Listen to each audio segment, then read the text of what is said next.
चल मानसून की हल्की फुहारों ने शिमला की वादियों को और खूबसूरत कर दिया था। उस छोटे से कैफे में, जहां लकड़ी की दीवारें और पुरानी किताबों की खुशबू थी, अनिरुद्ध अपनी पसंदीदा खिड़की वाली सीट पर बैठा था। बाहर बारिश की बूंदें शीशे पर टपक रही थीं और अनिरुद्ध का दिल किसी पुरानी याद में खोया था। 5 साल पहले इसी कैफे में अनिरुद्ध और काव्या की कहानी शुरू हुई थी। कॉलेज के आखिरी साल में वो दोनों यहाँ घंटों बैठते, काव्या की चाय की चुस्कियाँ, अनिरुद्ध की ब्लैक कॉफी और उनकी बेतरतीब बातें। लेकिन फिर जिंदगी ने उन्हें अलग कर दिया।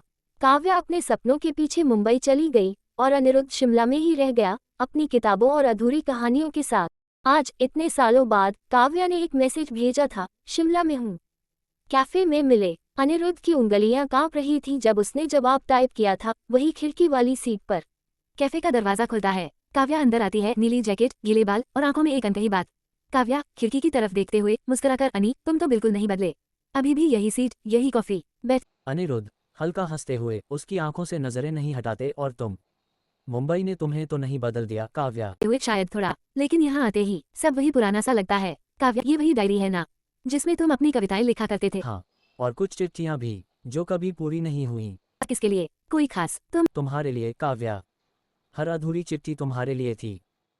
तुम बरस जाओ, मैं बस देखता रहूं। तुमने कभी बताया कि अनिरुद्ध मुस्कराते हुए, दर्द छुपाते क्या फर्क पड़ता काव्या, तुम अपने सपनों के पीछे थी और मैं तो बस तुम्हारी खुशी चाहता था। सोचती थी तुम्हें फर्क ही नहीं पड़ता। आंखों में आंसू, धीरे से, मैंने भी तुम्हें मिस किया अनी।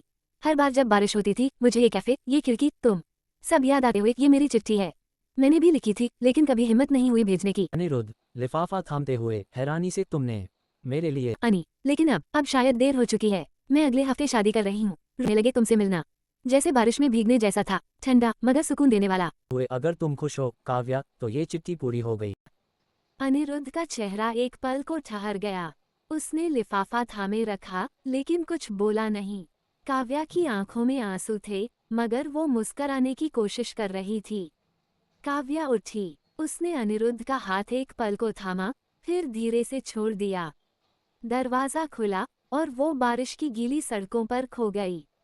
अनिरुद्ध खिड़की के पास बैठा रहा, उस अधूरी चिट्ठी को सीने से लगाए। और तुम्हें अलविदा कहना, जैसे बारिश रुकने के बाद की खाली खिड़की। बाहर आसमान साफ था, मगर उसके दिल में बारिश अभी भी बरस रही थी। प्यार कभी कभी अधूरी चिट्ठियों में बस जाता है, जो कभी भेजी नहीं जाती मगर हमेशा पड़ी जाती हैं। सच्चा प्यार वो नहीं जो मंजिल पाले, बल्कि वो जो किसी की मुस्कान के लिए चुपके से दुआ बन जाए।